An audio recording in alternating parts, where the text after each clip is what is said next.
Welcome back to episode 18. Lucky 18. Lucky 18. You can used to be able to buy cigarettes at 18. Can't anymore. Not anymore.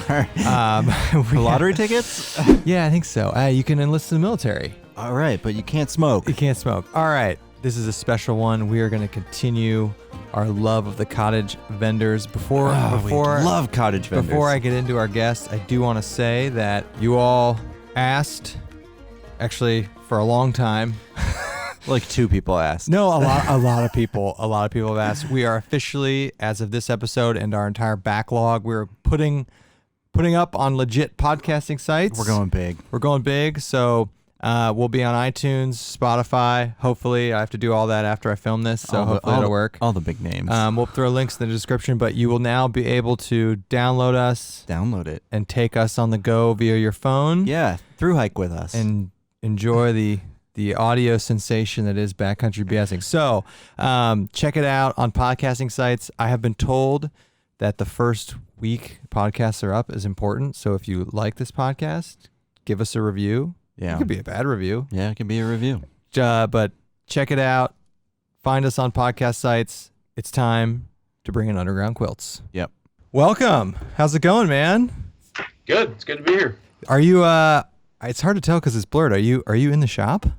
I am currently in the shop. I've been here since 7:30 this morning. Oh. I cracked open, you're in Jackson, Michigan, right? Yep. Okay. I'm trying to drink some Michigan beers. This is Comstock, Michigan, though. I'm not sure where that is. Bells. Never heard of it. Oh. So we're continuing these. We talked with Light AF last week, and we really been enjoying talking to the cottage vendors. And in fact, a underground quilt. I think that was the first hammock purchase I ever bought before I had a hammock. Because I bought you guys had a Black Friday sale in like 2017, I think, and I bought a Zeppelin, and then I bought a Winter Dream, and then Andy just bought a top quilt. Yeah. So we've been buying you guys' stuff for a while. So tell me the story of how UGQ kind of got started. Oh, I have no idea. You're the wrong one to ask. You just woke up one day and you're just like... No, actually, yeah, I mean, believe it or not, I've told this story probably this year alone at least 200 times. Before this year, actually, this was our first year heavily marketing. Up to this point, we didn't really do any marketing. It was all word of mouth, so we didn't really have to tell the story much. But most of it started with just Paul, who obviously is the owner. He, always heavy into backpacking, rock climbing, really passionate about the industry, and basically came down to he was sick of paying for expensive gear, and had the epiphany one day to attempt to make his own gear. And so he borrowed my mom's, well, I guess it'd be my grandma's sewing machine. And so the story goes, broke it in 5 minutes, and his first successful top quilt, I think, took him probably close to 8 to 10 hours. And he took it on a backpacking trip, and some of his friends wanted to know where he got it. And, they started asking him to make some gear. And I don't know how long it was after that he actually turned on a website and then walked away from his career in the home building industry to pursue this full time. So it all happened within about a year. So quilts was the first thing that he went after because maybe like he saw a need there, or that was like... Yeah, so before he started the company, he was sleeping in sleeping bags. And it really started with an underquilt, I think was the first thing that he kind of pioneered through. One of his best friends had a pretty bad back, and so he had got into hammock camping, which Paul wasn't really familiar with at all at the time. And so when he got back from a trip after first seeing his friend in a hammock, he started doing research and learned that there was actually a market for it. And so that was kind of the first thing that he pursued was hammock insulation. And how long ago was this? So the company officially started in 2011, so it would have probably been 2010, 2011. Oh, wow. Yeah. So that you guys, that must have been one of the first ones. Like hammock specific. I don't know. I haven't been in the hammock. We haven't industry. been in the hammocks. We got into hammocks in like 2014, 2015. Yeah. But I can see that you could easily spot like a niche, especially for underquilts. They're just, I don't even know of any underquilt that's been around that long. Maybe like a Jacks or better or something. I have no idea. How did? Yeah, it's hard to say. How did?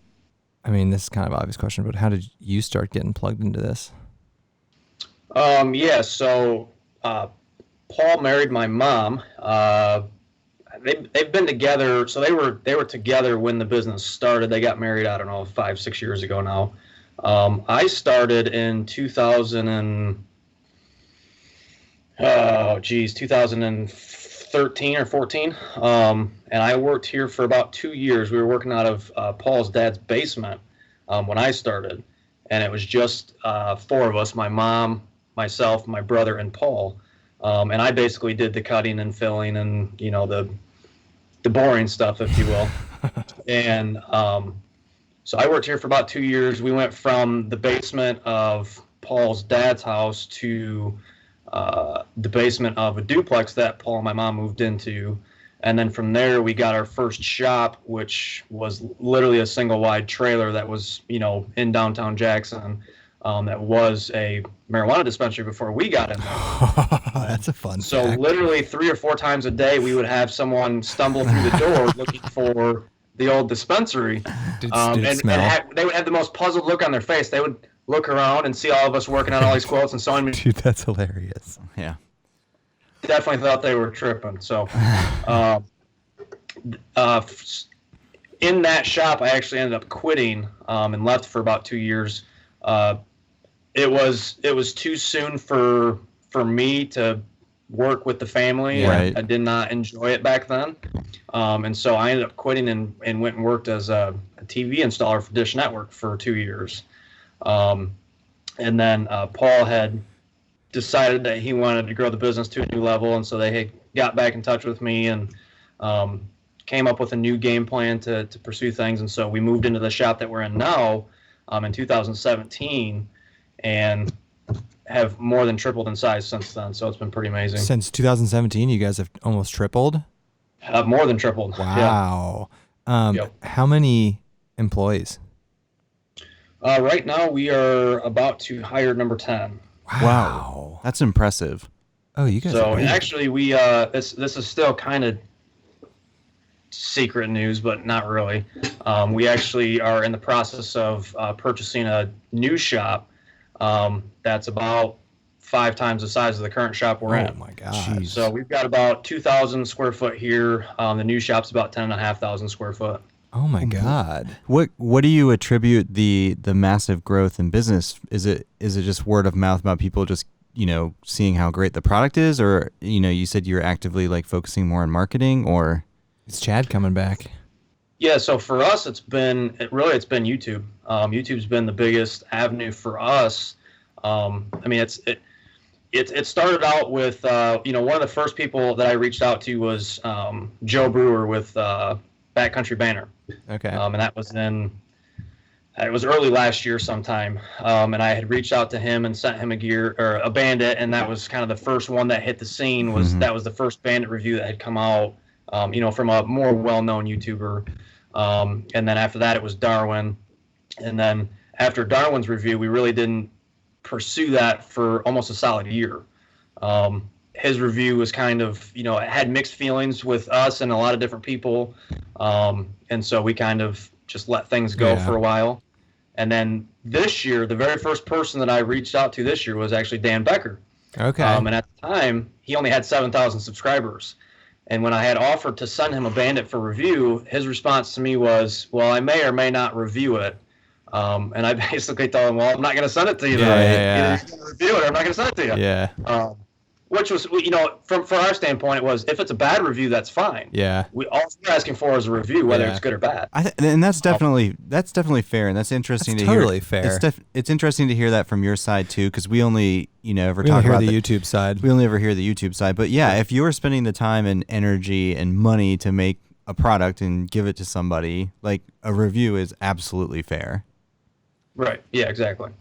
That. Yep. So he basically told me, he said, well, I know who you guys are. You're not, some Chinese company I've never heard of. So he agreed to do it. And from that, him and I obviously developed a really strong friendship, went on several trips together now. And so from our standpoint, looking at specific channels and kind of strategizing on our side, Dan's channel was only a couple months old at that point. He already had 7,000 subscribers. He obviously had a lot of growth. And so, here it is 9 months later, and he's over 40,000 subscribers. So we've been able to not only, become friends with Dan, but actually grow as a company alongside Dan, because Dan's growth has now become our growth. Yeah. And same with all the other YouTubers that, we've kind of built a network with. And really from our side, it's not been, hey, we're paying them to say glowing things about our product. It's, we send them the product, and if they like it, great. If not, then, we go back to the drawing board and try to make a better product. Yeah. So like one thing we were talking to Light AF about, and he was talking about designing a tarp with some YouTubers, and he would go like back and forth and back and forth and back and forth with these people. Is that kind of how it works when you guys are like working with somebody and sending them a product? Like, is it kind of like, oh, hey, tweak this a little bit or do something like this? And then is there like a back and forth like that? I mean, the beauty of our shop obviously is we're full custom. So, we will tailor to specific needs more so than other people. I can't say that we've actually worked on any like product related projects, as far as a new product with anyone.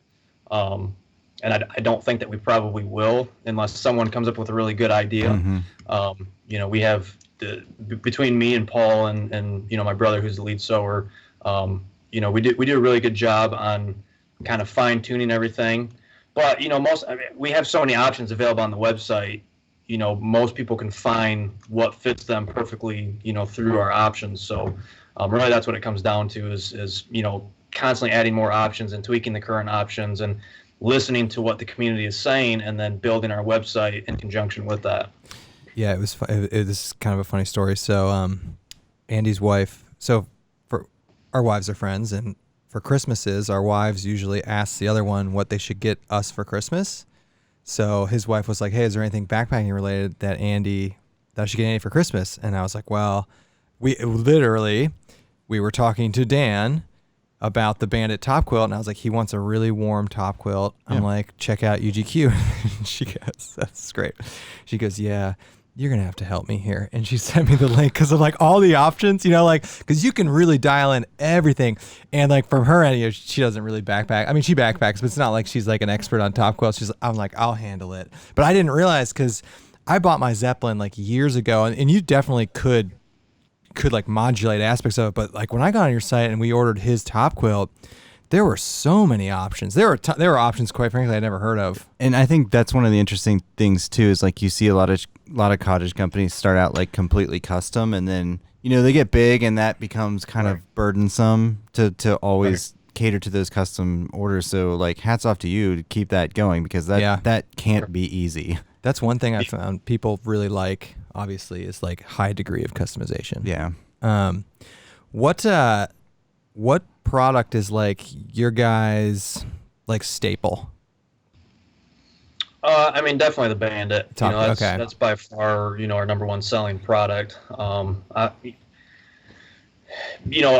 quilts are the bread and butter of the quilt, the cottage quilt manufacturer industry. I mean, obviously we make a lot of tarps and we make scullies, and, we sell other, companies, pads and whatever.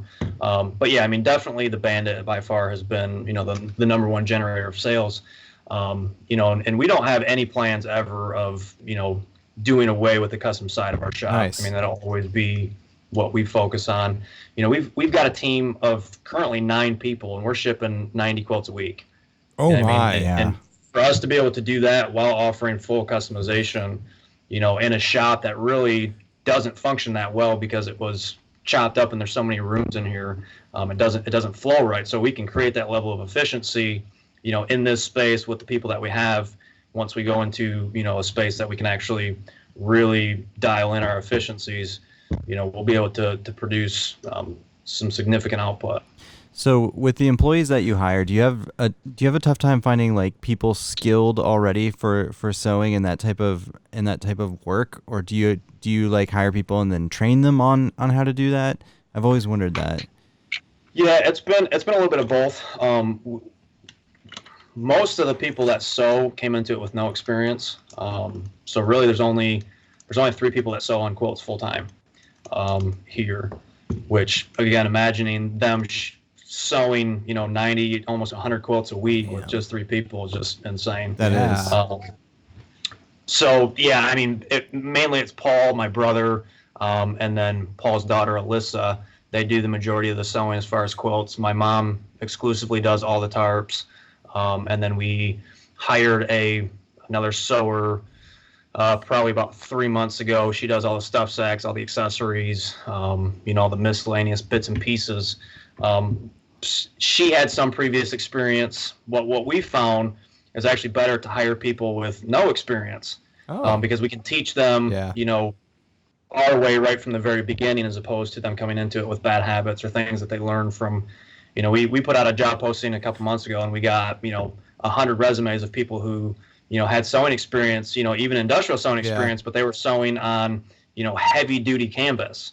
And it's like, well, you're going to have to start over from scratch dealing with 10 denier fabrics. Right. Yeah. I mean, it's night and day difference. So it's better for us to look for people who have good attention to detail and good work ethic, and then we can train them the right way. So who's in charge of like the concept of a family run company is very cool to me. Like, is somebody in charge of like the HR related stuff, like hiring and stuff like that, or do you guys all like collectively just like take a look at some resumes and then like bring people in or something like that? Yeah, so most of it's pretty much me and Paul. We do pretty much all of the business side of everything. More so lately me than Paul. He's been focusing a lot on sewing just because our lead times are growing exponentially, and we're trying to keep them down as much as we can. And we got, almost 600 orders on Black Friday, and we're just now shipping the last of the Black Friday orders this week. God, that's awesome. So yeah, he's really trying to focus on sewing, which has obviously meant my job has transitioned more into running the day-to-day operation and dealing with all of the marketing and the relationships with different businesses, and as far as hiring and all that, that's pretty much left up to me. So is it cool to work with your family? I don't. Everyone's so busy during the day. There's not a lot of we don't really pay attention to that. We're working with family. In the early days when it was just 4 of us and we were all watching Judge Judy all day while we were is that what's on in the shop? Judge Judy? That it was Judge Judy, Judge Mathis, and then on lunch it was Bob Ross. Daytime television is the worst. That's awesome. It kept us, undistracted, really. So, now that we've kind of transitioned into being a legitimate company, everyone has their roles. We come in, we do our jobs, and, we kind of, not that we leave family at the door, but there has to be that level of understanding that, when we're in this building, we're all employees and coworkers, and that has to be that way to set an example to the other employees as well. Yeah, right. We've had some times in the past where there was, jealousy issues or people, who are complaining because certain people seem to be getting special treatment, and so we kind of all try to treat each other very equally. Do you find it a struggle to make sure you're getting out in the outdoors at the same time working in the industry in like a busy shop? Is that a challenge for you? I mean, the nice thing about, for me personally, my position, I get to go out and go on trips multiple times a year, paid, because we're taking our gear out and testing them and going on trips with other YouTubers, and I know that for Paul especially, it's been a challenge for him. Up until 2 years ago, he was working 70, 80, 100-hour weeks, just trying to keep the business afloat, because it was, he was carrying that burden pretty much on his shoulders by himself. So really, he's been the one that has grown this company and got it to where it's at. And so, in the last couple of years, I've been able to take a lot of that burden off of him. So he's now been able to go on some of these trips with me, and he actually has plans on retiring in the relatively near future, which we're semi-retiring. I don't think he'll ever retire. Okay. He's too much of a worker bee. He'll be that guy that says I'm retired, and then he'll come to the shop 4 days a week and be there all day and jump on a sewing machine. And see that stuff's piling up, and he'll just jump in and start working. So, but yeah, I know he has plans on doing some more things. But as far as my plan for the next couple of years, I'm definitely going to be doing a lot more trips. I also plan on traveling to a lot of expos, hopefully, not so much this year, but definitely next year, something that we're going to look into doing as well. Any, do you care to share any cool trips you've got coming up, or anything you want to do backpacking wise? Well, believe it or not, I don't really like backpacking. That's fair. That's fair. A lot of people are shocked when I say that. I've had 2 hip surgeries. I've got really bad arthritis in both my hips. I'm supposed to have them both replaced. I've got arthritis in my spine now, so it makes things really difficult for me when I'm walking long distances. But like even when we went on the Manitou trip with Dan and Jason and them guys, I even told them, like, look, man, I'm just here to hang out. You guys can hike all you want. I'm going fishing at the lake. I'm setting up camp. Dan ended up sleeping in, so that's what we did anyways. That's kind of more my thing. So like, we went and did a trip with Joe Robinet a couple weeks ago. And I told him the same thing. I'm like, dude, I'm not really interested in hiking. Let's go set up a camp somewhere. And if we want to hike around, day 2 and go poke around, that's fine. But I'm not really interested in hiking long miles. It's not for me. Yeah, I mean, there's so many different ways of outdoor recreating. This is the joke Andy and I always have is like, we're campers. We're just backpacking to get to camp. Exactly. Like when you're saying, man, it's setting up camp on a lake and fish. We're like, yeah. Like we're just backpacking so we can get to that lake. People rip on us for that. Yeah. Well, whatever. I mean, like it's, we're about the camp experience. I wanted to get to Joe Robinet, right? Yeah. Not Jerome Rubinubi like Dan. Yeah. So we, Andy and I, we've been talking to Dan for a long time, and he told us, a couple months ago that he was going on a trip with you and Joe, and we started fangirling pretty hard on that. So, we obviously watched the trip videos. What was it cool? I mean, what was it like being with him and seeing that process? Yeah, I mean, I had talked with Joe a ton before that trip. We had several phone calls. And kind of already had that friendship thing going on before we went on the trip. So it was pretty natural for me to go and hang out with him because I felt like I already knew him. Right. But yeah, I mean, it was definitely cool. I mean, when you're looking at his camera, there's a million people on the other side of it. It's crazy. So it's definitely a different feel to it than when someone like Dan comes to your shop. It's like, oh, big deal. He'll watch this too. Wait, do you know we have? Do we know? I'm anticipating that. We have his sound clips on our sound. No, that one. Because you're a big fat liar. We call it the Becker board. We have a bunch of his clips on here. Yeah, that's funny. Is Joe going to be into hammocks now more and using the quilts? So Joe loved it. Yeah, I mean, he had a blast with it. He was super skeptical. Kind of how it all started was I had sent him a top quilt early spring last year. He kept telling me he was going to use it, and things just didn't work out. I sent him a 20 degree, and obviously in the summertime it wasn't really necessary. The first time he used one of our quilts was on a video that he posted. He did a subscriber meetup overnighter with a subscriber, and I saw the video, and so I sent him a text and asked him how he liked it, and he told me that it was one of the best night's sleeps he ever got in the backcountry using one of our quilts. And so he ended up using it in a few more videos that I didn't even know about, and I went back and watched and saw that he was using them. And so I had asked him, I don't remember if it was on the phone or text or what, but I had asked him if he had ever tried hammock camping, and he said that he had tried it but had some really bad experiences with it and wasn't really interested. And obviously I told him, well, it's because you're setting it up wrong, you're not doing something right. Us guys that sleep in hammocks, we know that if you had a bad experience, most of the time it's because you set something up wrong. And so, I basically convinced me, send you a hammock and another quilt, try it out, I'll walk you through how to set it up. And that transitioned into him saying, I'll have no idea how to set this up. So I said, well, why don't we meet somewhere and we'll do a quick overnighter and we'll do the whole setup, blah, blah, blah. And he was all for it. So we put it on the books and made it happen pretty quick. So. And you did it in the middle of winter. I know. Yeah, no, that was a crucial part of it. If I do camping, I I don't want it to be cold unless there's snow. Like I don't want to go do cold weather camping. Don't ever come to Ohio. So, yeah, don't come to Ohio. Yeah, we've had no snow up here this year at all. Really? Yeah, it's been. I mean, we've had probably one storm where we got 4 or 5 inches, and that's pretty much been it. So, are we allowed to talk about your next trip with Joe? We can cut this out if it's not public. We're going on another hammock trip together. There we go. Yeah. Late February. At least that's the plan as of right now. When we got home from the trip, it was the next night we got home. Joe sent me a text and was like, "Hey, I found this event. You want to go to this with me?"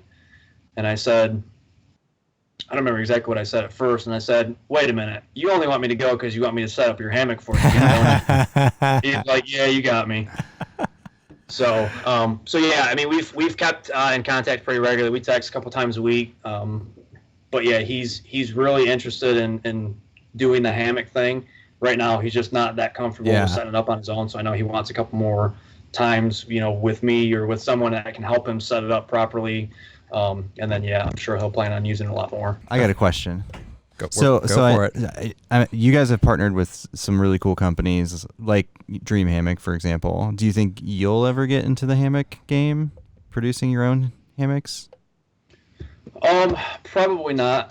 And the main reason is we don't want to step on anybody's toes. Yeah. I mean, there's liability involved. There's a lot more things that come into play. Dream Hammock's been an awesome partnership for us. Yeah. And the last thing that we'd want to do is potentially take sales away from them or do anything to compromise that relationship. We had kicked around the possibility of making backpacks. And at the end of the day, we have found what we're good at, and it's making quilts. And so, we wanted to look to other companies to let them flourish in what they're good at and then build those relationships so that we can all flourish together and kind of build those one-stop shops on all of our websites. So whether you go to theirs or to ours, you can find similar products and build that kit with, businesses that have similar models, full customization and, prints and all the different things that we are known for. That's why we kind of strategically partner with the companies that we did. So this is a good segue because I wanted to ask this question. Are there any, like, it could be quilt related products? Are there any like new kind of things you guys are tinkering with that you want to talk about? Yeah, I mean, we're always tinkering. That's something that me and Paul love to do is product development and prototyping. Yeah. We've made probably, 100 plus prototype quilts over the years. Right now, we're currently working on a full synthetic lineup. Nice. Of all of our products. Oh, sweet. So we're going to be using a loose fill synthetic. So it'll have basically picture the current Bandit with all the same specs and features and everything with synthetic instead of down. So it'll still have all the same customization, but obviously a much better price point being that it's synthetic. That's cool. And how long do you like when you create new products or you change things or tweak things? Like how long do you like R&D and test stuff out and prototype before it may or may not hit the shelves? So we've been working on the synthetic lineup since probably last summer. Okay. We've made a bunch of test panels. We've put it through dozens of wash cycles and dry cycles, and just to simulate a lot of use. Yeah. The hardest part to R&D obviously is temp ratings, because you have to get out in all those variable temp ratings to make sure that it's performing, the way that you're saying it's going to perform. So anytime you come out with a new product, there's always, at least a 3-season wait period, because you have to put it through all the different variables. We don't have a big scale lab that we can simulate, all the different temperatures. So that's a really good point. I didn't even think about that, from especially making all these quilts. Like when you buy like down or the synthetic fill, like do you have a rough idea of like how much it would take to insulate for certain types of temperatures, or is that all kind of trial and error? Initially, yes. Initially, it's trial and error. You have to. I mean, this is something that me and Jeremiah talked about the other day. Was there's an industry standard, but that industry standard, there's so many variables that exist, because if this company has a 5-inch wide chamber and we have a 3-inch wide chamber, the amount of down that's required for them to achieve that loft inside that chamber may be more, because the wider the chamber, the more you're going to experience this compression in that chamber because of the weight of the fabric or just the sheer volume that's in that chamber.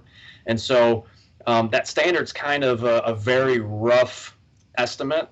And so as a cottage manufacturer, we pretty much had to come up with all of our temp ratings on our own through trial and error, and obviously through customer feedback and all that. So once you get it dialed in, then you basically have formulas that are already pre-built between 800, 850, and 950 fill power down based on the size, length, width, all that comes into play. So is it true that you guys overstuff your quilts based on, like, you may know, like, you need X amount of down for a certain type of temperature rating, and then you purposely add more? Is that true? Because we heard... Right, yep. So basically... Light AF told us that. Yeah, Chris told us that. Basically, so if you took our 20-degree bandit top quilt, for a 20-degree, it needs 2.5 inches of loft. And so you have to look at what's the absolute bare minimum that this requires to keep you alive at 20 degrees. Yeah. It's the lower limit of survival rating. So that's what we used as our baseline, and then we increased it by 30%. So it's actually 30% for the top half of the quilt and 40% for the foot box. So, So you're almost going after comfortability ratings, not survivability. Right. Yep. So we are classified as comfort rated. That is awesome. And I've said this on a lot of our videos. So I have two underquilts. I have a 20-degree Zeppelin and I have a 20-degree incubator, and the Zeppelin is by far warmer. Yeah, you talk about that all the time. I talk about it a lot. And that's what we try to help people understand, that if you're going to compare, our 20-degree to most other companies, you have to use a different quilt because our 20-degree is actually warm at 20 degrees. Yeah. So, if this company is using a lower limit rating and they're calling it a 20-degree and it's actually only warm at a 35, then compare it to our 30 or 40-degree quilt. And then the weights line up and the specs all make sense. I never thought about that. Yeah. I was like, because the Zeppelin 20-degree is slightly heavier than the hammock gear, but it's way warmer. But here's the thing too, is then, like, your prices with that comfortability, like, rating, so meaning more down, are still sometimes cheaper, if not the same, than competitors maybe, which is interesting to think about. That's a good point, and that's a lot of it, most of it for us comes down to one, when we get cost savings from our suppliers, from our down suppliers, fabric suppliers, whatever, we always pass it on to our customers. And the other thing is, like I said earlier, as with 10 employees, we can put out 100 quilts a week. That means our cost into each quilt has gone down significantly, which means we can sell it at a better price point because we don't have as much labor into each product. And so the more efficient that we become as a company, the more the consumer is going to save because we have less cost involved overall in making that product. And the last thing we'd ever want to do as a company is keep jacking the prices up and take advantage of people because, hey, we can make it faster, so let's just make more money. We started this business and we keep this business running because we care about what people, are doing with their lives. We care about people getting out and staying active and doing what they love to do. And that's the whole reason Paul started this company, was because he couldn't afford most of the gear that was out there. And so that's always been our business model, is making affordable, high quality gear for, the average person. And that's the main difference between, like, going with a cottage manufacturer versus, like, a big box company, is, like, you get exactly what you're talking about, which is it's so great, first of all, and then obviously the customer service is massive. So another thing I wanted to, this is what's nice talking to people in the gear industry, something we kind of talked to Chris about. What do you think, and this is something that I'm really curious about, like, in the next 20 years, what do you think is going to be the biggest, or some kind of, like, technological innovations in the backpacking space / quilt space / like, is it going to be, cheaper and more efficient down, like lighter textiles? Like, what do you see as happening? I mean, that's kind of something that we've thought about pretty heavily. We've obviously experimented with 7D fabric already, which is just mind-blowing. Yeah. That they can produce a down-proof fabric that's 7 denier is just, it's mind-blowing, because 10 years ago, obviously, that would have never been thought of or heard of. Everyone would be like, what the heck is that? So, with how fast technology advances, both in the textile industry and just in the world in general, really, it's hard to say. It's hard to say what it's going to look like a year from now. I mean, look at Chris at Light AF. I mean, Yeah. a year ago he was selling fanny packs, on Etsy, and now he's got 5 employees in a 3,000 square foot shop. Yeah. So so much can happen in that time period. I think one of the biggest hurdles or challenges for cottage companies is all of the big box stores or big box names that are coming into the quilt industry and offering things, Chinese made things that are cheaper, faster, you can get it next day, and really kind of trying to monopolize that market. And so we have to find a way to stand alone, stand aside from the crowd, because 3 years ago there was almost no big names offering quilts, and now every big name sleeping bag manufacturer is offering some sort of quilt. Right. So that's been the most challenging part is how do we stay innovative and moving forward and stay a company that's trending. And for us, at the end of the day, the biggest thing for us is quality. Yeah. We inspect every gear that goes out of these doors extremely. I personally look at 99% of the gear that leaves this shop. All the processes between cutting, filling, finishing, sewing, everyone has a strategic way that they do it where they're inspecting pretty much every square inch of that quilt. It's being seen at least 5 or 6 times before it leaves the shop. Wow. Yeah, that's impressive, and I think that seems to be a consistent message for people who are like considering, where to buy products from is like the advantages you get from going with a cottage manufacturer versus a big box. Do you ever get hit up by like big box manufacturers to like supply them or sell your products? So yeah, we've had a couple retailers reach out to us over the years. Paul and I actually just last Wednesday went up to Moose Jaw headquarters. Mm-hmm. Oh, that's right there in Michigan. That's right. They had reached out to us wanting to retail our quilt, meaning it would still be, 100% our quilt that they were wanting to offer in their stores. And so we went up there and met with their, I don't know if it was their lead sleeping bag purchaser or one of their sleeping bag purchasers. We took a quilt up there and let them look it over. They ended up keeping it so they could talk about it with their team of people. We went into their headquarters, and there was probably 250 people working there. Yeah, they're a big company. Massive production, which most people don't realize how big Moose Jaw it really is. Yeah. They've got 11 stores, but their online presence is just huge. Unbelievable. Yeah. We actually we got contacted by Shark Tank. Really? Early last year. Oh, that's cool. For 2018, late 2018, wanting us to go on Shark Tank. And what we didn't know was that they actually wanted us to agree to all the terms before we went on to the show. So they wanted, 10% ownership of our company. They wanted just for going on the show. Of course. Right. So we had to agree to everything. So it was one of the Shark's assistants had reached out to us saying, "Hey, so and so is interested in your company. This is what he wants," and we had to agree to it all up front before we went onto the show. Which I'm sure at that point they would have coached us on how to act through the whole. Yeah.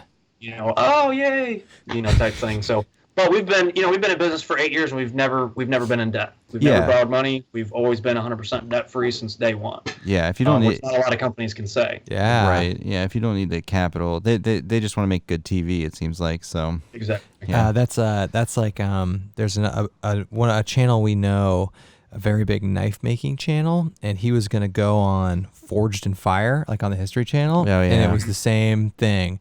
Like they wanted so much upfront just for like, and this dude has 100,000 subscribers, and he's like, dude, more people are gonna be watching my YouTube channel than watch this show. But exactly. And then there was there's other stories about other YouTubers we know getting offered to be on Naked and Afraid, and it's the same sort of thing. Yeah. Like they look at it as they're doing like us a favor or they're doing you a favor, but in reality, you guys have the momentum. Yeah. You know? Yeah, you have the upper hand. That's really cool that you went up. Moose Jaw was like literally one of the first companies I bought outdoorsy stuff from, because they had a huge online presence, and they're like fun and wacky and zany. I don't know, you probably knew that, you were up there. Right. Yeah. That's like their shtick. I don't think there was a single person working there that was over 30. Yeah, that's funny. How far is that from you guys? It was about an hour and a half. Okay. So is this going to be something like getting in with, I guess you'd call Moose Jaw a retailer. Are you trying to get more like your products into more of these retailers? Is that kind of a business strategy? It wasn't really on our radar until they reached out to us. Yeah. At the end of the day, the cottage industry is always going to have a cap. Yeah. There's always going to be a limit where you're going to kind of top out. And so, trying to strategize as a cottage company, how to manage and balance, custom and retail. There's a real fine line there, because on one hand you have, a very faithful customer base, very loyal customer base that considers you a custom made, cottage quilt manufacturer.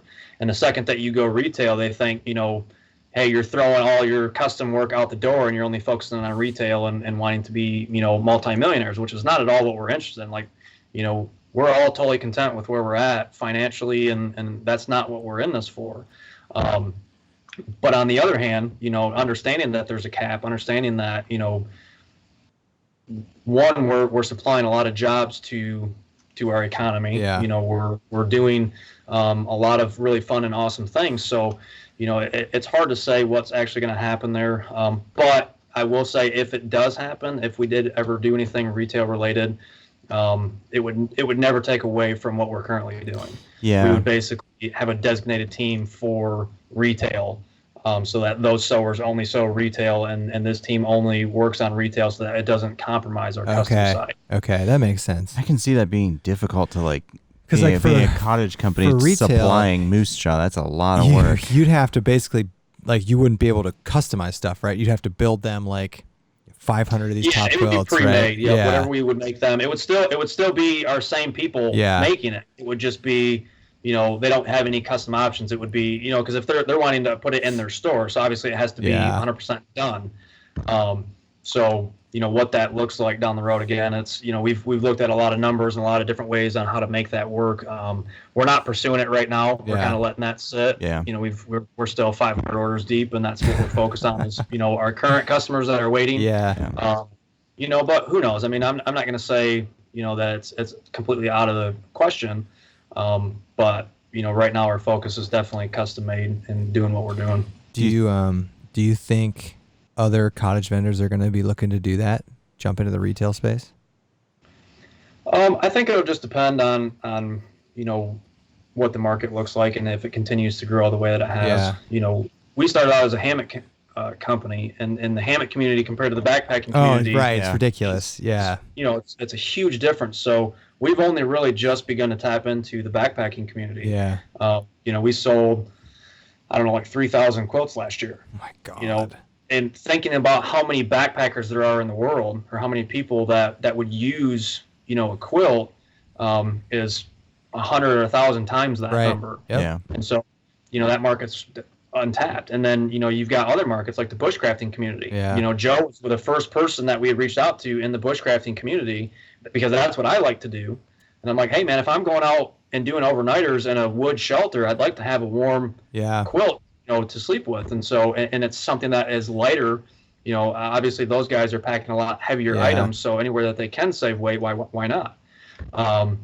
And so Joe had actually never even heard of a quilt before. Never heard of a top quilt at all. That's a big market. And so obviously him being the first one that we pursued in that market has opened up a lot of doors and a lot of potential. And we've also tapped pretty heavily into the big game hunting community. Really? They're going out west and elk hunting, moose hunting. Yeah. They're going out 10-day trips. trips. Yeah, that makes sense. Yeah. And so we actually got featured in a pretty large magazine.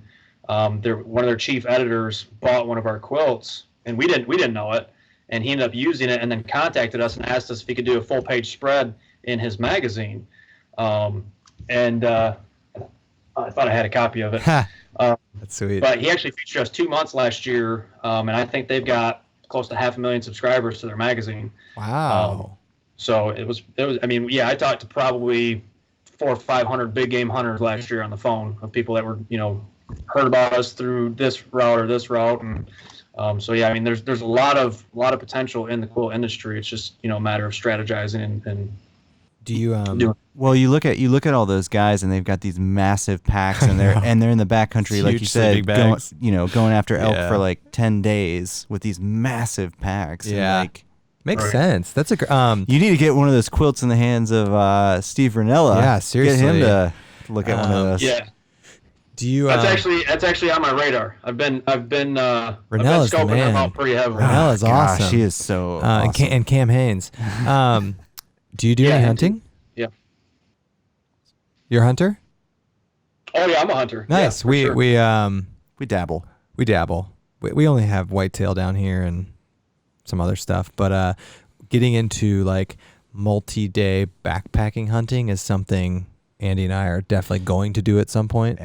And one of these, and fishing more. I need to do more backpacking. Yeah, fishing. we've done backpacking fishing before, but we definitely, we go out, we hunt generally every year, and we see these people going to like Colorado and there's like big elk hunts, and we're like packing in and base camping and like going out and glassing and doing all that stuff. I'm like, dude, that looks awesome. Yeah.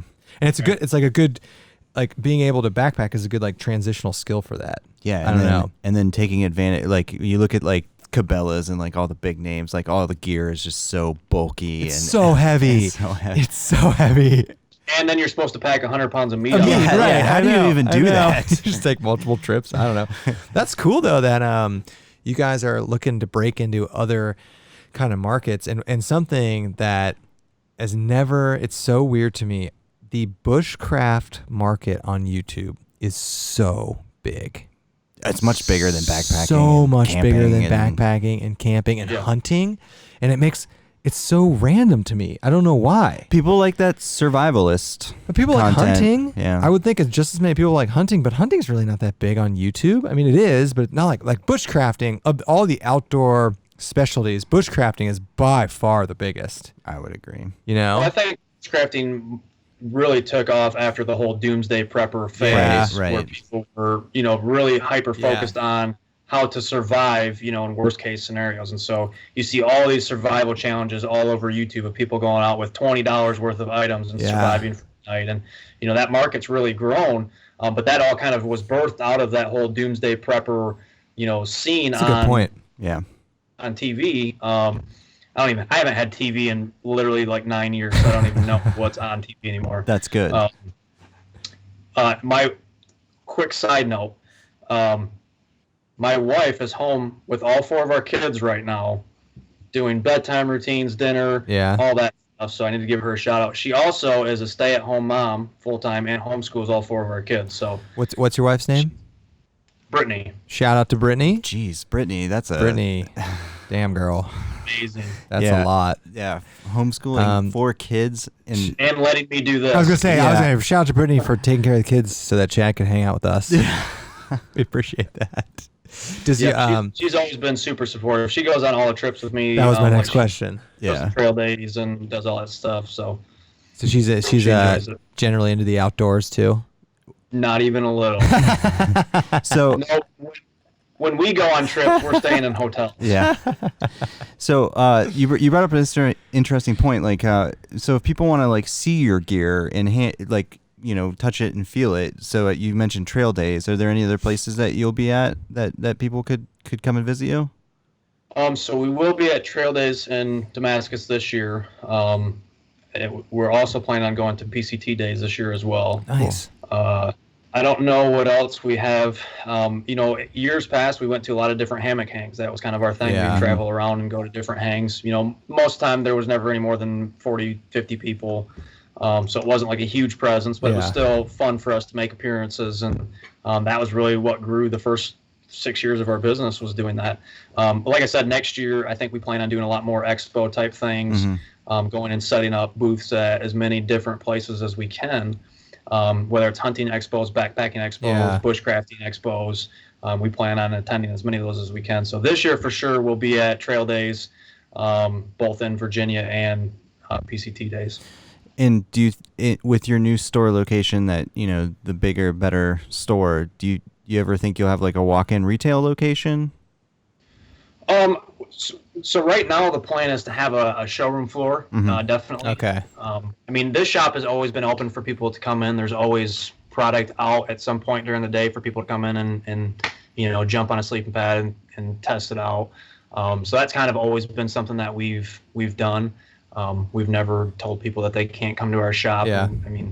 nowadays there's so many quilt manufacturers. We don't really have anything to hide. You know, we used to have like top secret ways that we baffled and filled things, and you know, now we have a live stream in our shop 24/7. So we just don't really care. That's because right, you do. I knew that. That's I knew awesome. that. people are going to copy and do their own thing regardless. So it's just, we kind of let that go.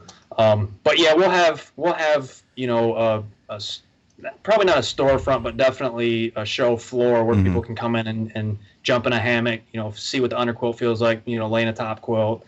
It'll have a tarp and all that kind of setup. So it's a good idea.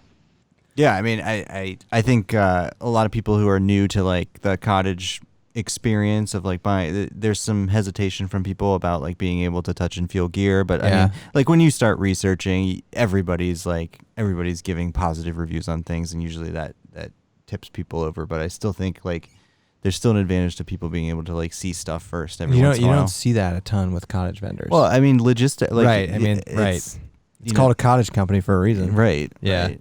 But I mean, that's the trade-off. That's the trade-off. You get the customizability, customer service. Words are hard. And fantastic products. And so nice. Yeah. All right, Chad. I think we're gonna wrap this up. We've been going almost an hour. Goes fast, doesn't it? Yeah, it sure does. I was just getting warmed up. Hey, man. We'll do a second part to this. But first, honestly, thank you so much for talking to us. I know it can be weird doing these things. And I know you're getting hit up a lot too, so we appreciate you making time with us. And obviously, we'll put a link down to Underground Quilts and check them out. We have, Andy and we own several things from them. They're a good company. They're comfortable. I didn't realize until this thing that their ratings were based on comfortability, not temperature. I was like, their stuff is always warmer. So check out UGQ. We're big fans. Chad's a cool guy. It's a good company. Thank you so much, man. Yeah, appreciate it. We will catch everybody on the next Backcountry BSing. Yeah, thanks so much, Chad. We really appreciate you doing this.